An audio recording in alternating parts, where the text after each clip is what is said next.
This video was brought to you by our very own Impact Theory University. For more information, be sure to check out the description below.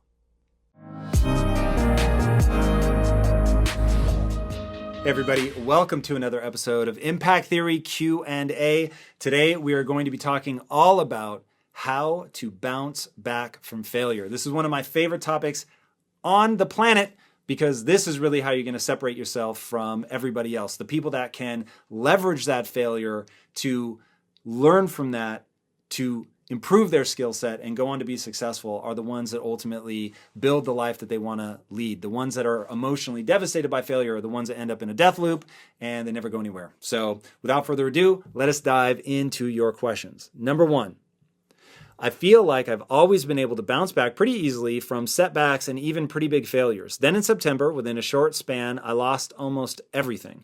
The woman I planned on marrying left me for what seemed to be no reason at all. The company I had worked for all year for 11 plus hours a day doing sales found a loophole in my contract and didn't pay me for the work I had done all year, leaving me broke and nearly homeless. Several close friends showed their true colors and betrayed me, and I had sacrificed my faith in the pursuit of these goals. I sat there after the hardest year of my life, completely empty-handed, feeling broken. I had never been depressed before, but I felt it very keenly then. I held on to the thought that I would get through it. I always do. As I look back months later, the depression is basically gone, but I feel a profound sense of negativity. I have a feeling of deep-set failure that I'm trying to overcome. Almost like the childlike enthusiasm was lost, and now I'm a grumpy old man at the age of 23. People talk about overcoming failure in the short term. Could you please talk about overcoming it in the long term and going from failure to failure without a loss of enthusiasm? Okay, this is amazing. So I want to talk about Jocko Willink's idea of no matter what life throws at you, the reaction is good. I lost my job. Good. My woman left me for no reason. Good. People took money from me. Good. All of it, good. Once you flip that switch in your mind, like even now, that gave me the chills. Just thinking how powerful. The reaction to the world's most negative news to say, good. Yeah, good. Now, you have to come up with a reason why it's good. And the reason that it's good is because you know that the only way to think about failure, quote unquote failure, is like AI, artificial intelligence. Okay, in AI, it's not called failure, it's called a sample. Okay, you try something. So if you've ever seen the video of AI learning to play the video game Breakthrough, the old Atari game, it is hilarious. You see this paddle squiggling around like crazy. Obviously, the AI has no idea what it's supposed to do. So all it's programmed to do is get a high score, but it doesn't know what gives it a score. It doesn't know, am I supposed to move the paddle? Am I supposed to hit the ball? Is the ball supposed to, break through the blocks at the top? And so it just like does these random ass movements. And then finally it'll hit the ball. And then finally the ball breaks a brick. And then finally it finds the most efficient path to break all of it. Now, let me tell you, in my 20s, I don't know about you, but in my 20s, I was a mess. In my early 20s, I was so lost, frustrated, afraid, insecure, overwhelmed, paralyzed. I mean, it was a dark period in my life. That's the nature of your 20s. Now, in my 20s, as old as this is going to make me sound, in my 20s, the internet barely existed. So we certainly didn't have YouTube. There wasn't people putting out content that would allow me to recontextualize my world. The fact that you already know the quote that success is going from failure to failure to failure without a loss of enthusiasm, you were so much farther ahead than where I was. Now, I'm going to use an analogy of love, if I may. One of the things I find most interesting about love is that in love, you are opening yourself up to being far more easily hurt. When you are in love, it's a very vulnerable state. You have opened yourself to somebody. You've given yourself over in a way to that person. And now you are far more easily hurt. They know your insecurities. They could weaponize them against you. And when heartbreak comes along, it's very tempting to turtle up and to protect yourself. but then you're closed off from the things that make love valuable in the first place. The very thing that makes love worthwhile is being able to be open like that to somebody, to be vulnerable to somebody. And the thing that makes love so extraordinary is that even when you get hurt, the people that can open themselves up again and approach somebody without the baggage of previous relationships are the ones that end up finding that beautiful relationship that ends up being worth the vulnerability and worth the sacrifice.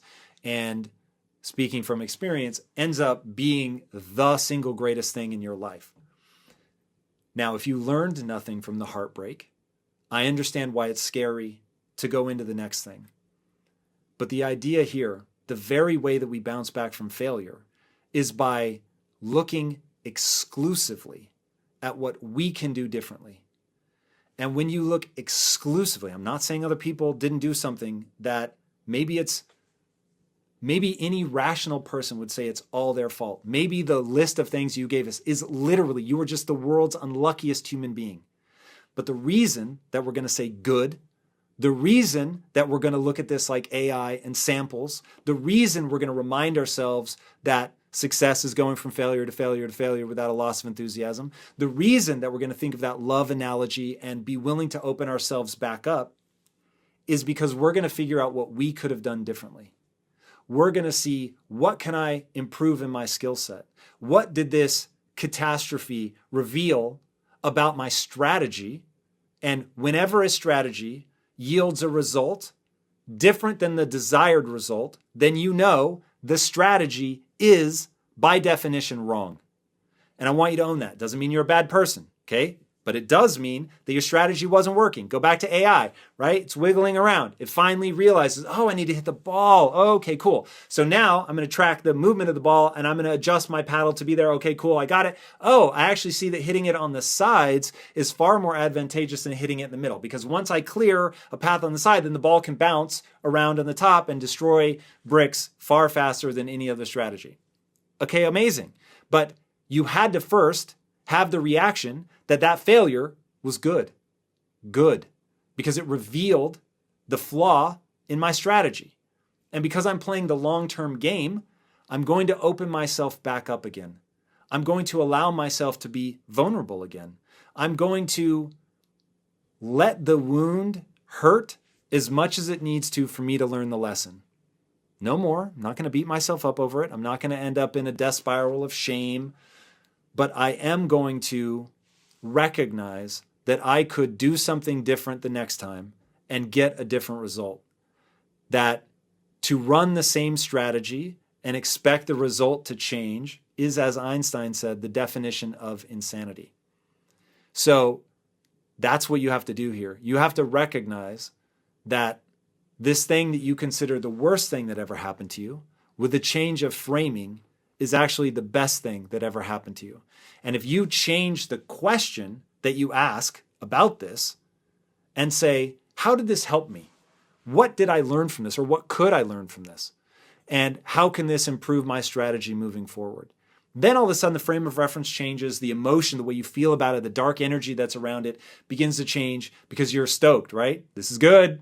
All right, I'm going to learn something from this and it's going to be X, Y, Z. And maybe you only get incrementally better and you try again. And maybe you fail again and you get incrementally better. And all of a sudden, if your life is anything like mine, your 20s were getting kicked in the face over and over and over, but getting a little bit better at blocking, a little bit better at avoiding. And then finally in your 30s, you begin to find your footing and then you turn into beast mode, late 30s, early 40s. And now you feel like you can really move the world.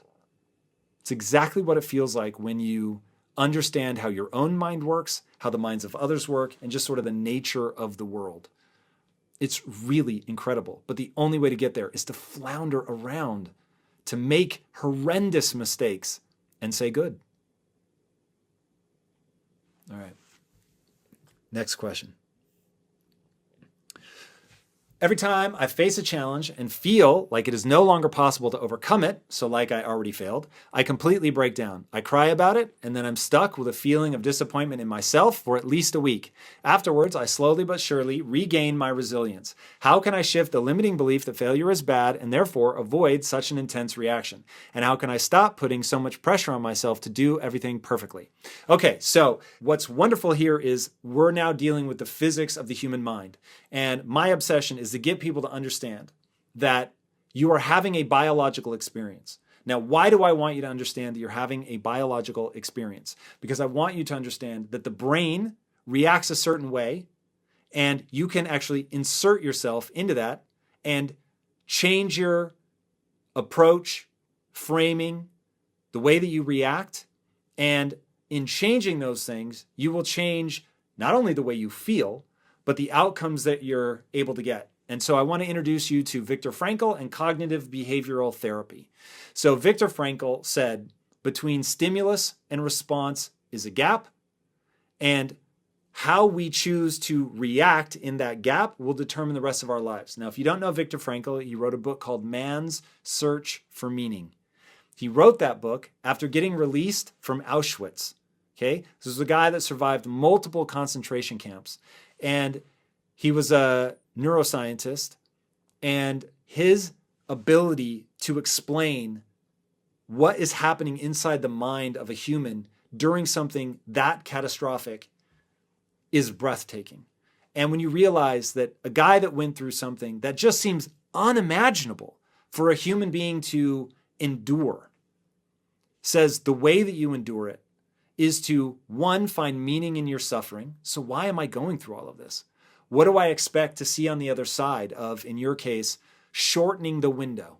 Okay, this was a big thing in my life. Learning to emotionally soothe. Whoever emotionally soothes themselves the fastest is going to win, because you don't waste the week spiraling out of control, right? So if for me, it takes 3 seconds to emotionally soothe and it takes you a week, you can imagine how much more progress I'm going to make in a year than you're going to make. Okay, so Viktor Frankl says we've got that gap. For you, that gap may be very, very small. And now what we're trying to do is widen that gap. Now, how are we going to widen that gap? We're going to widen that gap with cognitive behavioral therapy. Cognitive behavioral therapy is beyond the scope of this video to go into all the sort of details about it. But I will say one of the most important things that's talked about in CBT is pattern interrupting. So you know that these patterns aren't serving you. You know that spending a week derailed, not feeling resilient, is a waste of your time. So now when you feel that lack of resilience, the emotional distress, you're going to interrupt that pattern. Now, I'll give you an example in my own life. So for me, I don't allow myself to feel overwhelmed. And as dumb as that sounds, it works extraordinarily well. So as I can feel that, that sense of like agitation, like you can feel your brain like speeding up and you can sort of feel yourself like escalating and moving towards panic. In that moment, I say first of all, I bring my chin down and I furrow my eyebrows and I say, I don't do overwhelm. And by saying that phrase, it interrupts the pattern. And the reason I know that works goes back to this idea of you're having a biological experience. And I know that there is nothing, either good or bad, it is thinking that makes it so, right? Shout out to Mr. Shakespeare. There's nothing either good or bad, but thinking makes it so. It isn't what's happening to you. It's what you think about what's happening to you. So I'm not overwhelmed, motherfucker, because I don't do overwhelm. And now all of a sudden, by reminding myself, I don't do overwhelm. Now, I may take things off my plate. I may decide, no matter what's going on, right now I'm going to sit and meditate.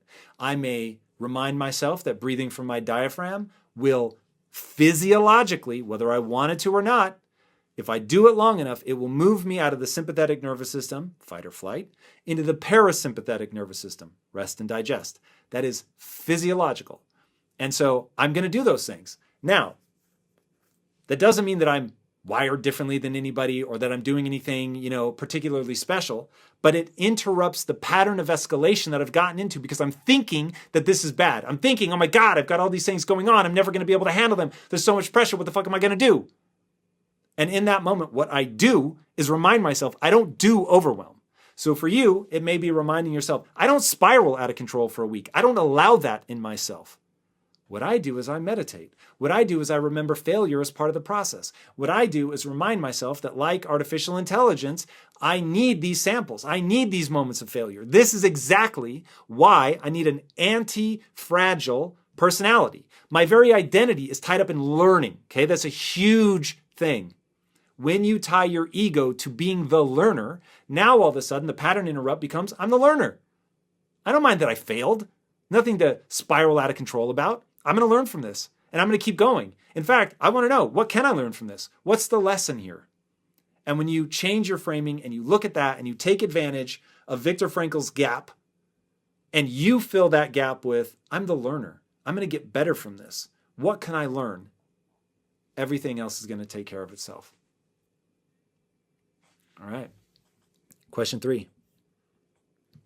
Hi, Tom. I took the plunge and dove straight into entrepreneurship after completing my junior college at the age of 18 without any job experience. I'm 25 this year, and none of my ventures have taken off or succeeded. I've started looking for a job this year and was rejected even for entry-level positions. As a founder, I did not acquire many hard skills, how to use specific software program, etc., as I had to work on the higher-level strategy and management while running my own startups. I'm stuck and unsure of how I can translate my failed startup experience while I seek out new employment opportunities. I'm terrified that I've wasted 7 years bumping into walls with no results to show, and it's too late to start from scratch. Okay, so first of all, there are many things that we're going to want to do here. Much of it is going to be reframing. So I don't know, maybe you really didn't develop skills, and maybe you were floundering for 7 years, and maybe you really did waste that time. Probably not true. But the most terrifying way for you to approach this question is as if that is true, that you really did, quote unquote, waste those years, because that's never how I would think about it. But we certainly found things that didn't work, right? So Thomas Edison talks about, I didn't fail 10,000 times, which supposedly is how many filaments he tried when trying to invent the light bulb. He said, I didn't fail 10,000 times. I simply found 10,000 ways that didn't work. And every attempt discarded is another step forward. Okay, so you just spent 7 years putting things to the side that you know aren't going to work. A bunch of attempts discarded. Cool. You're now 7 years ahead of everybody else. Now, you may be approaching the job market in the wrong way. You may be applying for jobs that require hard skills. But I'm telling you, look, if an entry-level position, depending on what you're trying to go into, if it's an entry-level position like, I'm trying to be an entry-level doctor with my 7 years of startup experience, that's never going to work. Or I'm trying to be an entry-level coder. That's never going to work, right? There are certain things that have really hard skills, and you're going to need those hard skills. Go learn them, right? So learning this stuff takes time and energy, but that's all it takes, time and energy. Okay, it's what I call the only belief that matters. If you put time and energy into learning a skill, into getting better, you will actually get better at that skill, okay? I'm not saying it's not hard, but who the fuck cares? It drives me crazy that people focus on it's hard. Yes, it's hard. Getting good at shit is hard. Outperforming other people is hard. But if you want to win, you've got to do hard shit. So you're going to have to lean into this. You're going to have to get good. So anyway, the fact that people get weird, that learn to code has become like some sort of weird thing, I don't understand. If you want a job at something that requires a set of skills, go get that set of skills. That's just that fucking simple. So your 7 years may have been a total waste of time in the acquisition of skills towards the job that you want now. But unless you just spent the last 7 years staring at a wall, you have a treasure trove of learnings that you'll be able to pull from. So now this is a question about how you're approaching the job market, not a question about whether you wasted those 7 years. So we have to frame this in such a way that we understand what the value of those 7 years was, how we can articulate that value to somebody as we begin approaching the job market. And getting good at pitching yourself is a skill, and it's not necessarily going to come easy. But I have a gut instinct that the real problem that you have is just how to interview for a job, how to explain to people what it is that you're good at. Because the hard knock life of an entrepreneur is, man, the amount that you're learning is so crazy. Leadership, working with people, how to create momentum, starting from scratch and getting your first customer. I mean, it's really an extraordinary skill set. So find the right thing to approach from a job perspective. Practice articulating what that is. Walk into the interview armed to the teeth with how you can help their company. Do way more work than anybody else applying for that job, and you will get a job. This is where you can learn on your entrepreneurial skills harder than you've ever done in your life to show people the kind of value that you can bring. So the last thing I'm going to give you on that is this idea of starting from scratch. I want you to use the brain in a vat thought exercise. I do this to myself all the time. Every time I can feel I'm about to get stuck in this loop of like, have I learned the right things? Am I pointed in the right direction? Do we just spend a year pursuing something that was stupid? I'm never going to get that year back. I remind myself it's entirely possible. In fact, I actually am a brain in a vat. It just so happens that the vat is my skull. And my brain is creating an artificial reality. I'm not saying we live in a VR world, but I am saying light never touches your brain, sound never touches your brain. And yet you have this sense of sound and sight and touch and feel and all that stuff as if it were outside of you, when in reality it's being created in this virtual environment in your brain. So what if I were just a brain in a vat somewhere and all of my memories are fake and that I actually just came online 7 seconds ago? That thought experiment is so powerful to me because it reminds me, oh, my memories can work for me or against me. They're just the background that I need to give me the context to move forward. So if this is really just about context, right, which is all memories are, it's just context, then while I can't change the memories, I can change how I think about the memories.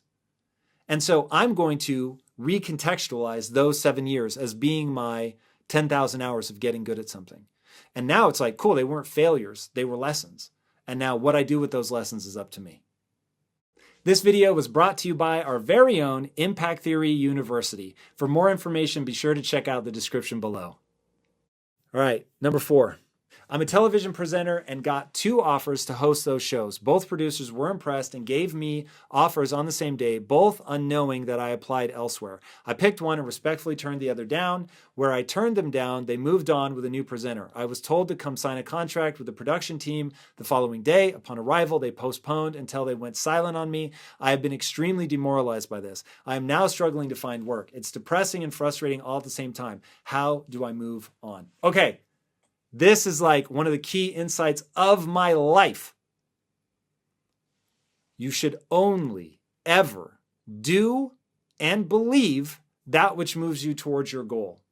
So, will feeling badly about making what may have been a legitimate mistake, maybe you handled that poorly, maybe you should have taken the other job, or maybe you should have waited to tell the other people no until you'd actually signed on the dotted line, right? Super powerful lessons. You're probably going to handle this differently in the future. But will beating yourself up over it, holding on to it, kicking yourself, thinking what a dummy you are, is that going to move you towards your goal? If it does, then do it. But my gut instinct is it will only serve you as much as it will give you the impetus that you need to ask yourself, what should I do differently the next time? That is powerful. Spiraling out of control because you made a mistake is not powerful. In fact, you need to be decisive in life. You made a fucking decision. It didn't work out. Such is life. It just goes like it goes. So now we need to find a way. I'm constantly asking myself, how can I get control in my hands so that I'm not waiting on somebody else, right? You could go right now, start a YouTube channel. You don't have to wait for legacy media to give you the thumbs up. You have a phone. Get on your phone, record yourself. If you can add value to people, then you can build an ecosystem. So 2 things. We're going to reframe, right? It's a key part of bouncing back from failure. We're going to reframe that failure. There's powerful lessons to be learned. Looking forward, we're only going to do and believe about ourselves that which moves us towards our goal. So we're not going to sit there and think what an idiot we are, because it's only going to slow us down. It's negative energy psychologically. It's not putting you in the best place. Okay? And then we're going to realize, hey, we can keep applying. Cool, go do it. Yeah. Like become the best interviewer ever, get more jobs, keep going. It's a numbers game. And we always have the other option, which is to build a following for ourselves. But we retain that control. We're always looking for what we could do differently. We're not putting the power in somebody else's hands. Word. Next. I always thought the moment I would fail, I would trust the process I am in and just keep going until I win. But the moment I failed, everything crashed for me. I failed an important exam that would get me into medical school, and now I'm doubting my chances of ever getting in. It's so easy to have faith in yourself when you haven't felt how it's like to fail, and failing hard on the ground. My question is the pain that comes with failing worth it if your chances of getting the victory are only a few percentage? Oh my God. Pate, where do you find these? This is so good. Okay, so here is a concept. This is a really hard reality to face. When we are young, we can become anything. But as we age, we become something specific. And there's a death in that. There's something that really bothers me about that. That legitimately, I have the chills right now. That shit haunts me. And so I understand what you're saying. Go through the darkness with me here for a minute. I'm going to pull you back out on the other side. I promise. That does suck. And I have a friend who failed to get into the college of his choice, which would have moved him to a different city. And the thing that kept him from going, I mean, it's a whole story. It's too heartbreaking for words. Stupid. And he ended up not moving. And because he didn't move, the course of his life, in my opinion, changed forever. And I remember thinking, why didn't he, if that's what he really wanted, why didn't he try what Alex Benayan calls the third door? You didn't get in the first door. Fair enough, right? The just sort of knock, knock, knock. Anybody there? You didn't get in the window, right? Or the second door. But there's always the third option of going so ham, whatever it takes, by hook or crook, to get in. Like, when you read Alex's book and the things that he did to get an interview with Larry King, the Warren Buffett one is a great example. He wanted to ask a question at the Warren Buffett every year holds the conference where shareholders get to come and they get asked questions. He worked so hard to figure out, because they do it in an arena. There are different microphones all over the arena. And he figured out that certain places get called on more frequently than others. He got like 5 or 6 friends that all had, or maybe even bought shares so that they could go do this. And each of them had the same question. Each of them went to the like 5 or 6 most likely microphones to get picked. And he went, and one of them ended up getting to ask the question. And that's the third door. Like, doing things that nobody would believe that somebody would do, to think that hard about the problem, to understand it that deeply. And this is the thing about magic. So I've studied magic at the Magic Castle. I'm obsessed with magic. Now, why am I obsessed with magic? For one reason. What makes magic work is far more impressive than it being true, like Harry Potter style magic. It is that somebody has worked so hard on something, thought so far in advance on something, gone so far out of their way to plant something, that when they pull it off, it's easier to believe that it's magic than it is to believe that they went through all of that rigmarole. So for instance, I have seen, I think it was David Blaine, have somebody pick a card. And then it was basketball players, famous NBA players. And over off on the side, there's basketballs. And he has them pick a card, any card they want. And they pick the card. And then, he does the thing. And he's like, I'm going to find your card and all that. And he's like, is this your card? No, it's not. And then, of course, that's a plant. And in the end, he says, oh, actually, I know where your card is. Go grab one of those basketballs. He doesn't even tell them which basketball to grab. Just go grab one of those basketballs. They grab a basketball. This motherfucker stabs the basketball with a knife, pops it right there, and pulls out a card. Now, it just seems impossible to think that he went to a basketball manufacturer and had them make basketballs with a card in it that he could get you to choose. It's called a force in magic. where you lead somebody to pick a given card. You force them to pick the card that you want them to pick. You put that, and he may have picked 2 or 3 different cards, and maybe he had them in different places in the gym. And depending on which card they picked, he'd send them to whichever grouping of basketballs he wanted them to pick. And he knows, okay, that's the ace of spades, that's the king of hearts, like queen of hearts, things that are like most likely for people to pick. And then when you cut it, you can't imagine. Your brain doesn't even go to that place. But that's what you have to do when you've had a tremendous failure, to recognize that you've got to get so hardcore that people would sooner believe that it's magic than that you just worked that hard. But that if you do that, you really can achieve whatever you want in life. So this thing has kicked you in the teeth. It's made you believe that maybe the thing that you wanted just isn't possible. And because of that, when you failed, it feels like your whole worldview has crumbled. But in reality, there are many things that you could point yourself at, that you could learn to love as much or more than that other thing. And I say learn to love on purpose. Everything is a process. Love, passion, skills, all of it is a process. But also, there's still that opportunity to get in through the third door. So you didn't get in the obvious way, but there is a way. And if you believe that medical school is the right answer for you, now we need to find out what's that path. So I did this with film school. I didn't get into film school the first time that I tried. And all the the counselors, when you go see them, USC Film School, you are more likely to get into Harvard Law. Statistically, it's not about intelligence, just the number of people that apply versus what gets accepted. You're statistically more likely to get into Harvard Law than you are to get into USC Film School. And so every counselor was like, hey, you're not going to get in. And this is they didn't say words like that. They said the exact word. You are not going to get in. Stop taking classes like you're going to get in. Just the odds are so stacked against you, there's no way. And I just thought, I'm going to get in because everything in my life is pointed at that. And so I found out who was on the admissions committee. And I found out that he offered, you could join him for lunch because he was also a teacher. You could join him for lunch if you were a student in his class. So I took his class and I went to his lunch and I was the only person there, which I still to this day cannot believe that more people didn't take him up on it.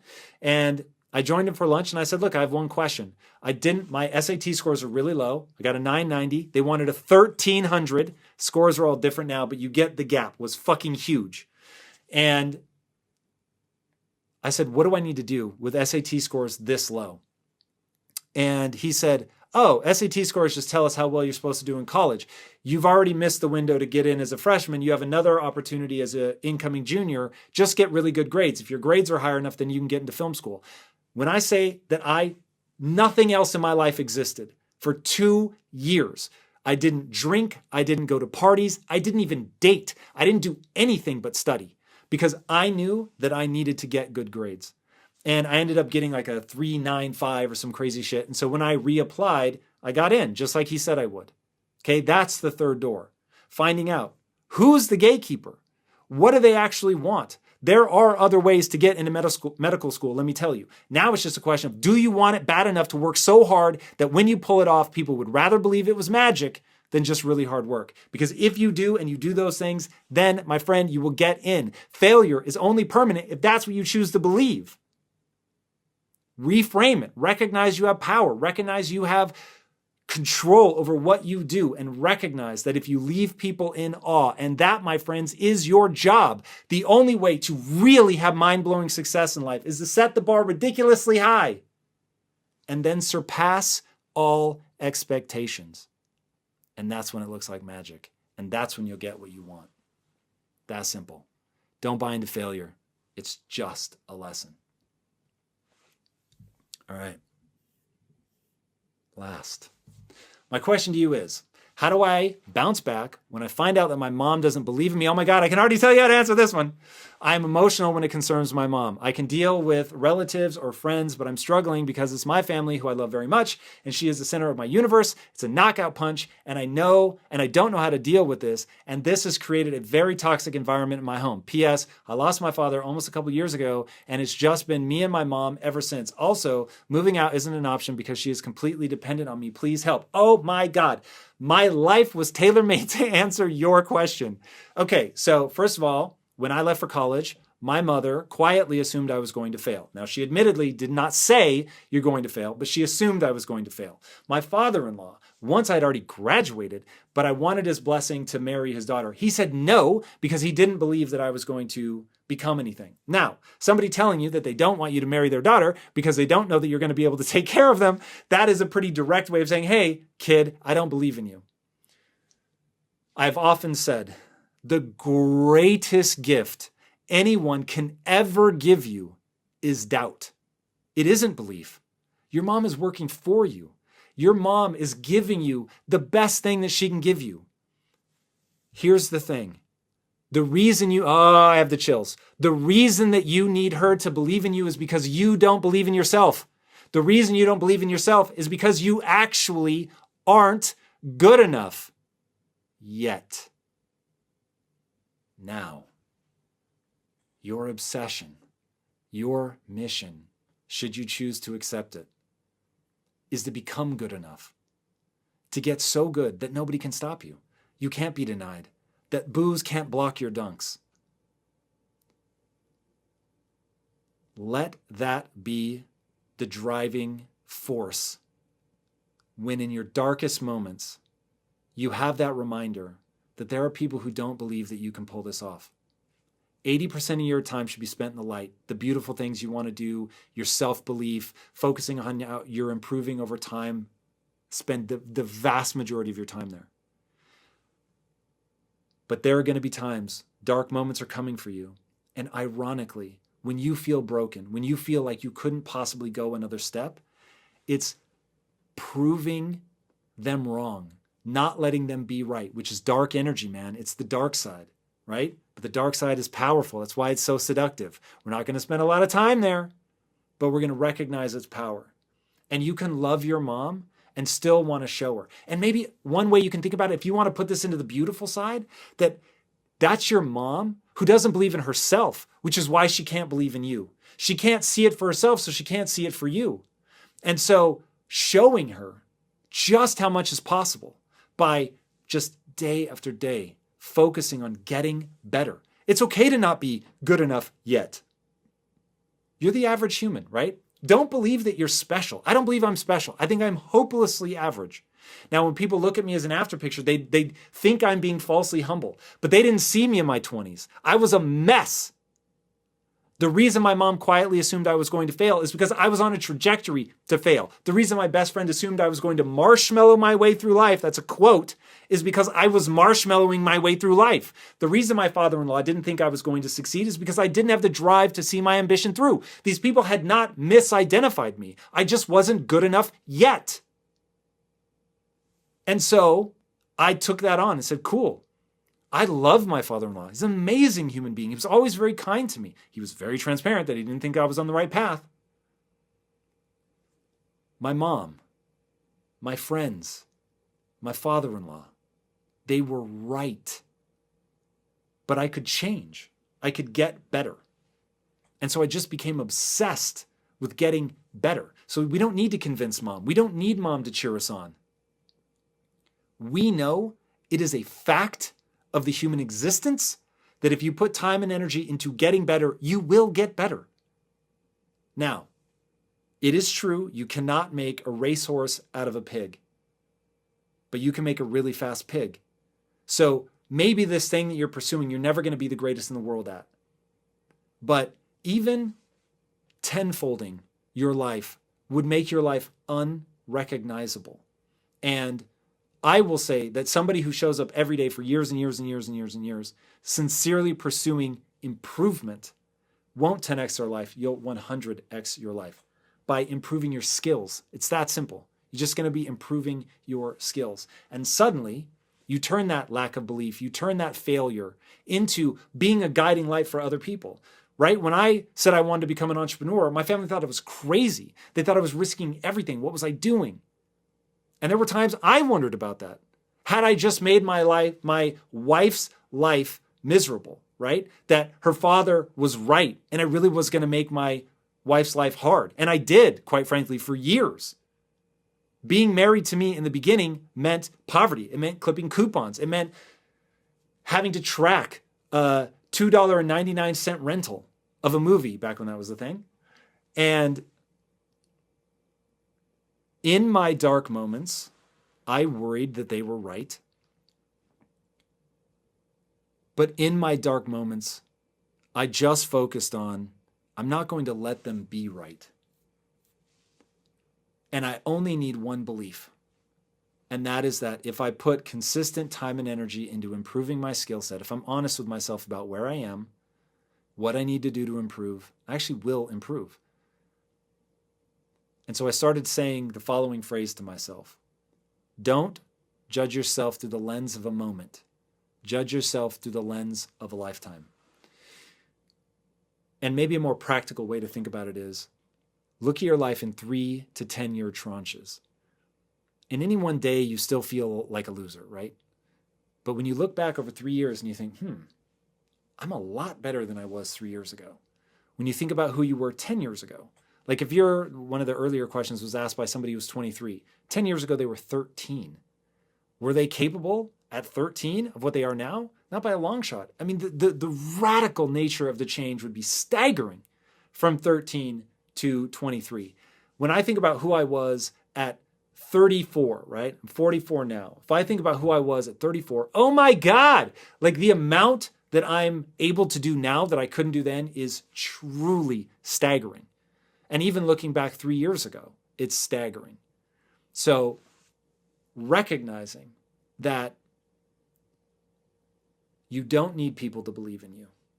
You need only believe in a simple fact about the human brain. Time and energy put into getting better will yield improved skill set. Skills have utility. They allow you to do things in the world. Whether your mom believes in you or not, whether anybody believes in you or not, if you get good enough, you will win. It's that simple. All right, I think that's a good note to end on. Everybody, trust me. The things you want in life are all possible. It is just a question of skills. And nothing, and I mean nothing, will help you accrue skills faster than failure. But you have to reframe it. You have to see that it's empowering. You have to see that it's useful. You have to see that it is the most information-rich data stream that exists if you're willing to see yourself as the learner, look at the lesson, adjust your behavior accordingly, and pour your heart and soul into getting better every single day. If you do that, failure will propel you forward faster than anything else. All right. Thank you guys for joining me.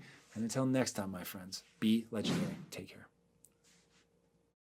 Hey, everybody. Thank you so much for watching. If you haven't already, be sure to smash that subscribe button and hit the bell notification so you never miss a thing. Until next time, my friends, be legendary. Take care.